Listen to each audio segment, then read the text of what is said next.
Well, Professor Andrade, I really liked, yeah, the atoms are going on, I know that. So I really loved your speech, and I'm really sad about your speech, because sad that you live more than 1.6 kilometers from me, and that you will not increase my happiness with 25%. So I would invite you to live in Portugal, because it's a much nicer and smaller place to live in, right?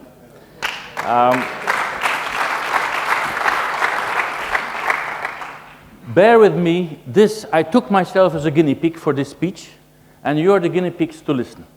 I was challenged by the organizers here of this event to come up with something. And I must say, firstly, I have no clue what an algorithm is. I have not seen one. Even if I would meet one, I would not be able to say hello. I don't know how it tastes like, I don't know how it smells like, I don't know how it looks like. I have nothing to do with algorithms. Okay? So for you, it's the moment to relax, to sit back, be happy, right? Start looking at your WhatsApps and everything, because here I'm going to look and I'm going to steer a little bit into the boiling spaghetti of input of artificial intelligence in art. Now, there must be a, yeah. So this is data, analytics, and art. Is it a friend or is it a foe? Now, it's good to go back to a statement which we, during the presentation, you cannot forget. It's that art making is an adaptive product of our biological evolution. So art follows the evolution that we go through, and there's nothing less than our good person, Charles Darwin, that said that. Now, before taking you on this path, I will need to look at from time to time to my notes, right? Because before going to that path, I have heard the algorithm being mentioned a lot of times. Nevertheless, let's go back to the first person who used and wrote about algorithm and wrote about algebra. It happened in the Persian Empire, in what today we call Uzbekistan. And I don't know you who use algorithms so much. It was Muhammad ibn Musa al-Khwarizmi, who was the first one, right, 13 centuries ago, many wars ago, spoke about algorithms. And here we are. We are 13 centuries later, still talking about algorithms of 13 centuries ago. And guess what will happen in only one century ahead of these algorithms. So it's good to remember that. And amongst, what is this here? It's just saying that go all faster that I said. Now, what you hear now is Rachmaninoff. And in this subject, I believe that no one in this room really will say and recognize the artistic character of Rachmaninoff. He was the guy who was able to write one of the most complex piano concertos and virtually played them themselves, like you hear him doing. Matisse, same thing. I believe that all of you know that he is an artist. He belongs to our history of art. The influence he had in all the domains of visual art is tremendously. And when we go to the next one, right, I believe that most males in this audience can only, or some of them at least, will be jealous about the Apollo or the David of Michelangelo, right? This belongs to what we call art. And probably some ladies amongst you also might be thinking, I wish that my husband, my partner, looked a little bit more like the David of Michelangelo. The next one is the Venus from Botticelli, right? I will not dwell now into the thinkings of the males here in the room, okay? But this is all about people who made art, and that belongs to our history. And on the right side, right, I think, should you recognize him? Who is it? Exactly. This is the master of the one who could take the sobriety, right, who could take the Protestantism of Holland, this black and white, into paintings. Only this painting has never seen a hand, a human hand. It was painted by a computer. And look how beautiful it is. It's real Rembrandt. But this painting never existed a couple of years ago. This is the result of a team of the Mauritiushuis and Rembrandthuis who got data analysts, who got together. They screened about 346, they 3D screened 346 paintings of Rembrandt, then put what they call a deep learning algorithm, don't ask me what it is, a deep learning algorithm to it, and they came up with the request, paint us what is very typical in Rembrandt's paintings, namely a white, middle-aged man with facial hair, wearing black coats, a white collar, and a hat. And in the end, this is the result, a 150 gigabyte painting made only by a computer. It did not exist before. So the question we can ask ourselves is this art? Let's go to our next one. Our great master Bach. As you know, Bach lived in the 18th century. He is known to be one of the biggest composers of Baroque music. He lived and worked in Germany and is revered for the beauty of his compositions and also for the chorale cantate that he was building. Now, it was mostly on Lutheran songs, and he wrote about over 300 of these short chorale cantata, and this attracted a lot of data analytics. Why? Because his chorales are made in a kind of step-up approach, very structured and very linear. I'm not a linear thinker, you have to know. Very structured way, and so they thought, what would happen if we now take all these 352 chorales and get them through a computer? That's what Gaëtan Ageas and François Pachet did at the Sony Computer Science Laboratories. They created what we call Deep Bach. And this Deep Bach, they put these 352 chorales in a computer. They changed the vocals of the 352 chorales, and they achieved 2,503 chorales. Then they created what you just heard. This has never been written by Bach, right? This was written by algorithms, what you just heard. And then they put 1,600 people to listen to that, of which more than 400 musical professionals. They listen a couple of chorales, cantates of Bach, amongst which this one you just heard.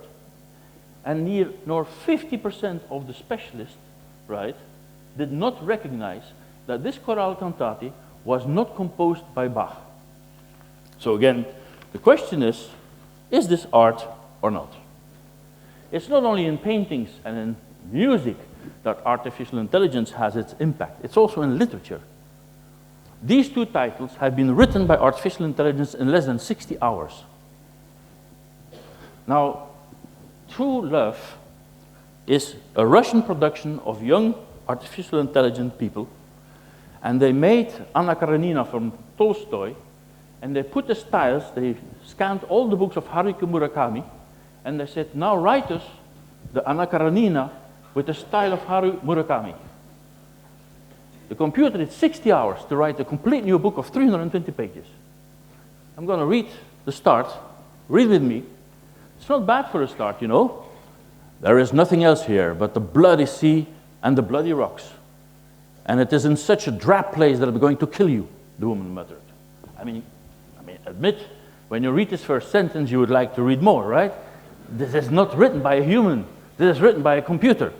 And it ends, after that he sat on the wet sand, so close to the water that the waves, heavy and clumsy like pregnant seals, I doubt about that one a bit, but were almost touching his feet.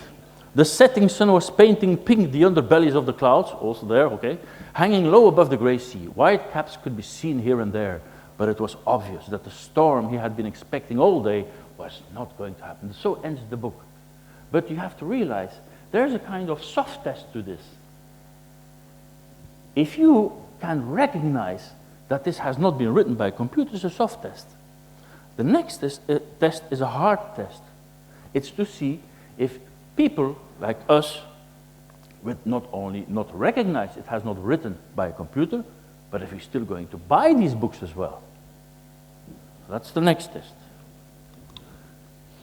You all know these kind of paintings. It's all done also by algorithms. You can put your own picture somewhere and you tell the computer, please make from me a new Vincent van Gogh. Now, first stop here. You will see that my thoughts are going from different angles and we'll get to the end. What we have seen so far is we have Rembrandt. We put over 300 paintings of Rembrandt into the computer. Some algorithms, learning algorithms and training algorithms are being made. And then you get this painting of Rembrandt. The question is that art? Because in the end, yes, it's a new painting that never existed before. And thanks to the computing power of computers and the data, a new something has been created. But is that art? Secondly, good evening, Tomorrowland! Bach. We put over 352 chorales, cantatas in a computer. And what we have is a new chorale cantata. But actually, it's a little bit the same of what existed. And so the question is also, is that really creation? And for me, what so far we saw, like the Vincent van Gogh, is nothing else than Tomorrowland in Belgium. I hope you all have attended Tomorrowland already in Belgium. It's an exceptional place. Special planes fly in from Australia, New York, from all over the world, from Brazil, to attend this Tomorrowland. It is a little bit the same like Rembrandt and Bach. It's the music which exists all over, classical music, Renaissance music, pop music, hip-hop. And these guys, they make a new kind of music. Is it new? Is it creation? Yes, but it's a little bit the same of the same side. So for you, all of you, I would invite you to go to Tomorrowland because in itself it's already a very good event as well. Let's go now, different input in the thinking process. Duchamp. Duchamp is the master, the father of conceptual art in the world. What did he achieve actually in the thinking process? Duchamp was able to move the thought that an object is always an object towards a thinking process that an object can become art. You see it here. This is something that we men know very well, right? This was never art, and thanks to Duchamp, he lifted this object of art, of this pure object of mechanical what had been used, to an object of art. This was a very important moment in the evolution of art, because a lot became possible. Then other people started to experiment with these kind of paintings. Question was asked, is this art? Is this really art? Why was that question asked? Because Desmond Morris, you all know, with all his books that he has been writing, he trained a chimpanzee with the name Congo to make paintings. So he gave him brushes and paint and said, now go and brush.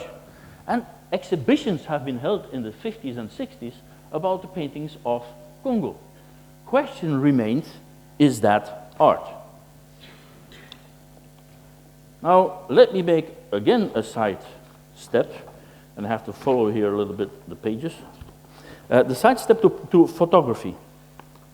You know that photography actually was a democratization of the own, to look at your own. In the previous centuries, only the rich nobility could afford to have itself painted. I mean, they hired a painter and they sit down for many months and they had their own painting. Photography allowed the democratization of people to look at themselves. So at the beginning, photography was only to do what? It was made to make the families, to photograph the family, something for the rest of generations. Or to photograph very known people, like in this case, Billy the Kid, right? But gradually, photography evolved. It was not only for families or for known people. Photography evolved into illustrations. And here we see two photographies that were used in anthropology of Portugal, to describe Portugal of the old. And you see that photography evolved into compositions. How do we photograph people? And today, nobody will say photography is a complete internal part of art. So there we have seen something that evolved from something which was mechanical to something which is today completely seen as art. And everybody goes today to exhibitions of pictures. A lot of money is being paid on photos on pictures from very known photographers. I honestly believe we are just today in the first steps of artificial intelligence in art. Today we have the questions, is this art? I believe it will evolve in the same way as photography has been going into society. Now, here we come. This is an important person in in the impact of artificial art in art. Robbie Barrett. Now, Robbie Barrett is not an artist. He's a mathematician. He plays with data algorithms. And what did he do? He scanned 10,000 nude paintings into the computer. These nude paintings go in the computer. His learning algorithm receives these paintings and captures the paintings, but he works on the training algorithm that functions between that learning algorithm. And there is his work. This is the input of the creativity of those people like Robbie Barrett. They play with these algorithms in a way that they can fool the learning algorithm and not get the output of human nude paintings. So he plays with these algorithms, and what he gets is this. So a complete new way of art. I mean, if you see a Picasso, you know it's a Picasso. You know it's a Juan Miró. You know it's a Marc Chagall. They put a stamp in art of what they were doing. You see a Robbie Barrett, and you know it's Robbie Barrett. There's nobody else who paints like this, if you call it painting. These are pieces of art which are sold on the market. You see it, it's Robbie Barrett. Now, is this art? When the guy, he doesn't know how to paint. The guy doesn't even know how to hold a brush, actually, right? And this is the outcome of his art. There are also some names I want to leave you behind. This Harold Cohen goes back, right? He is also a person who makes drawings of artificial art. And there have been many exhibitions, actually, all over the world of very known musea of his art, of his paintings, of his drawings that are purely made by algorithm. The guy cannot even hold a pencil, I think, to draw. He is a mathematician selling art. The same thing with Scott Sieber. This guy makes art and introduces spectators passing by people with artificial intelligence in his own art pieces. Or we go to Golan Levin, another very known name in the artificial art environment. You would think it's a person, but it's like getting into the Matrix, if you recall the movie from 1999, right? Actually, there's nothing human on this, right? It's purely algorithms that he's making. And this is what you see, actually, right? But so far, it's this. Can artificial intelligence create? Well, I only have 4 minutes. I have to hurry up. Amy, you know, the big record company. Computer is just an extension of me. They're nothing but wonderful organized shovels. I wouldn't give credit to the shovel for digging a hole. Now, I have to make a personal note on that. I think this is true for today. I would not say, like somebody said yesterday, this will never happen. I think there will be a moment where computers will think on their own. And then this will be, and also the attitude on art will be put completely differently. Let me have...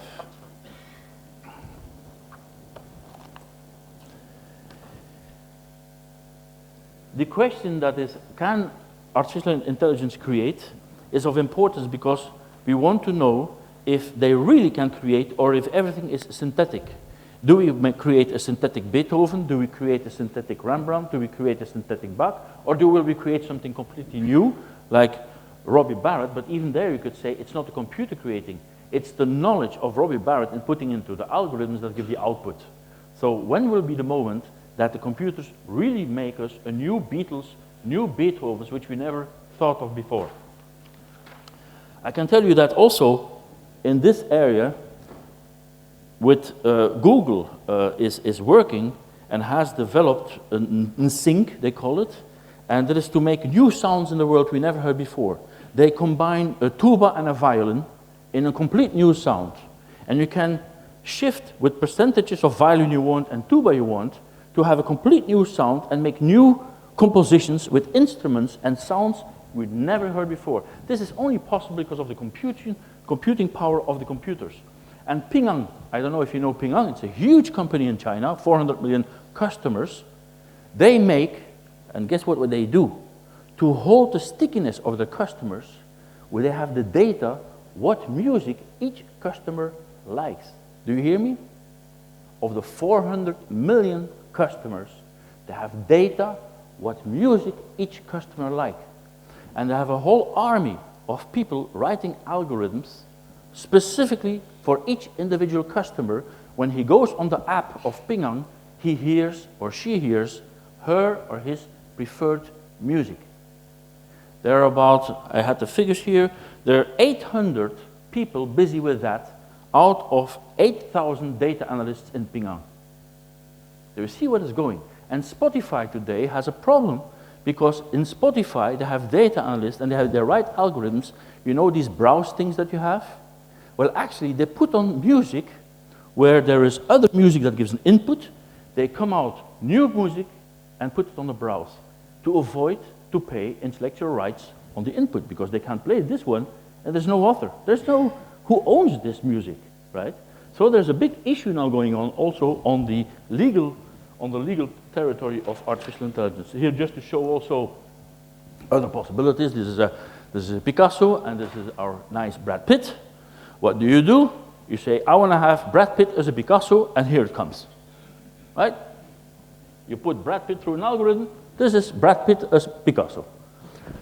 And if you want to, right, you can add to Picasso, you can add Frida Kahlo, you mingle two styles, and you have a Brad Pitt, which comes from Picasso and Frida. This has never been seen before. Never ever in the creation of art give this the possibilities that we have today. Now, can the creation of be considered as art? Well, I have to speed up. You see here, Tate Gallery, MoMA, Brooklyn, they hold all kinds of exhibitions. Now, who the hell is Giovanni Morelli? How much extra time do I get? Do I get extra time? Right? Who the hell is Giovanni Morelli? Giovanni Morelli was a doctor, a medical doctor who loved art. And he was looking how to detect fraud, because this is another input from artificial intelligence, detecting fraud. He looked at details of how painters always painted the earlobe with the same defaults, or the nails with the same defaults. And he was looking actually to detect fraud. But then came a Dutch guy, right? And of course, through the century, when the time went by, you have, of course, the chromatographic scientists that came up. I mean, detecting fraud becomes more a scientific, forensic specialist. You go to the oils, the pigments, and everything, and you try to detect if everything is real. Well, this is also what we do now with artificial intelligence. In artificial intelligence, they put about 800 drawings from Picasso, Egon Schiele, and Matisse into the computer. The computer detected there were 80,000 ways to draw a line of those three artists, with the weight, no weight. And so when a false drawing of Egon Schiele or Matisse or Picasso was shown, more than 80% accuracy of the computer to detect frauds in art.